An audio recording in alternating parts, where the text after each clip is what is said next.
qarz masalasida ham shariatimizni bizga bergan ta'limotlarini yaxshi o'rgansak, inshaalloh ham o'zimiz, ham dunyo, ham oxiratimiz, ham musulmonlar jamiyati uchun katta foyda bo'ladi inshaalloh. Ulamolarning gaplari bor. Sadaqa doim ham o'rniga tushmasligi ehtimoli bor, lekin muhtoj odamga berilgan yordam albatta u foyda keltirishligi mana shu jumladan tushuniladi. Alloh taolo marhamat qilib shunday deydi: agar sizlar Allohga qarzi hasana bersangiz, ya'ni muhtojlarga ihson qilsangiz, u sizlarga bir necha barobar qilib qaytarur va gunohlaringizni mag'firat qilur.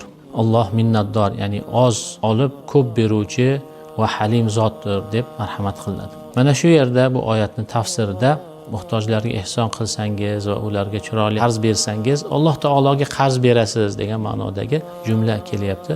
Aslida musulmon kishi Alloh taologa qarz berishligi bu ya'ni imkonsiz narsa, lekin Allohning yo'lida qarz berishlik, yaxshi bir muhtoj odamlarga yordam qilishlik ana shu Allohga berilgan qarz kabidir. Biz oz bersak ham Alloh bizga ko'p qilib qaytarib beradigan zotligi eslatilyapti. Kambag'al odamga sadaqa qilgandan ko'ra muhtoj odamga qarz berganning savobi ulug' deyishadi.